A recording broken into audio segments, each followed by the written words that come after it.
ನಿನ್ನೆ ಹೋರಾಟ ಆಯಿತು. ಹಿಂದಿನ ನಮ್ಮ ಸರ್ಕಾರದಲ್ಲಿದ್ದಾಗ ಇದೇ ಬೆಳಗಾವಿ ವಿಧಾನಸೌಧದ ಸುವರ್ಣಸೌಧದ ಎದುರುಗಡೆ ನಮ್ಮ ಹೋರಾಟ ನಡೀತಿರುವಂತಹ ಸಂದರ್ಭದಲ್ಲಿ ಸಹೋದರಿ ಲಕ್ಷ್ಮೀ ಹೆಬ್ಬಾಳ್ಕರ್ ಮೇಡಮ್ ಅವರು ಆ ತುಂಬಿದ ಸಭೆಯಲ್ಲಿ ಒಂದು ಮಾತನ್ನು ಹೇಳಿದ್ರು. ಅಣ್ಣ, ನೀವು ಇವತ್ತು ಮಂತ್ರಿ ಆಗಿದ್ದೀರಿ, ನಿಮ್ಮ ಸರ್ಕಾರ ಇದೆ, ನೀವತ್ತು ಈ 2A ಮಾಡಿ ಕೊಟ್ಟರೆ ನಾನು ಬೆಳಗಾವಿಯಿಂದ ಕುಂದಾ ತಂದು ನಿಮಗೆ ಸನ್ಮಾನ ಮಾಡಿ ಬರ್ತೀನಿ ಅನ್ನೋಂಥ ಮಾತನ್ನು ಹೇಳಿದರು.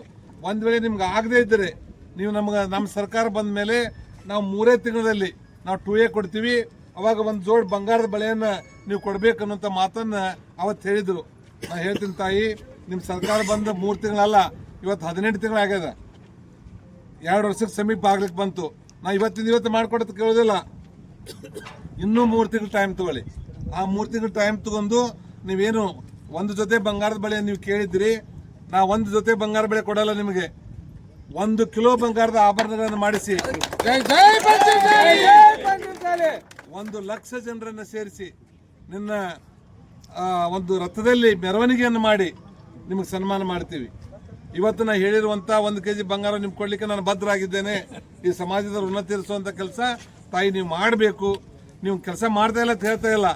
ನೀವು ಈ ರೀತಿ ಅಧಿಕಾರದಲ್ಲಿರುವಾಗ ಯಾವ ರೀತಿ ನಿಮ್ಮ ರೋಷ ಇತ್ತು, ಯಾವ ರೀತಿ ಚೆನ್ನಮ್ಮನ ರಕ್ತ ಹಂಚ್ಕೊಂಡು ಹುಟ್ಕೊಂಡು ಬಂದಿದ್ದೀವಿ ಅನ್ನೋಂಥ ಒಂದು ಗಟ್ಟಿಯಾಗಿರುವಂಥ ಭಾಷಣ ಮಾಡ್ತಿದ್ದೀರಿ. ಅದನ್ನು ಮರಿಬೇಡ್ರಿ. ಇವತ್ತಿಗಾದರೂ ವಾಪಸ್ಸು ಆ ಹೋರಾಟವನ್ನು ಮುಂದುವರಿಸಿರಿ. ನಾವು ನಿಮ್ಗೆ ರಾಜೀನಾಮೆ ಕೊಡೋದು ಕೇಳೋದಿಲ್ಲ. ನಮ್ಮ ಸಮಾಜದಿಂದ ನೀವು ಮಂತ್ರಿ ಆಗಿದ್ರೆ ನೀವು ಅಲ್ಲೇ ಮುಂದುವರಿರಿ.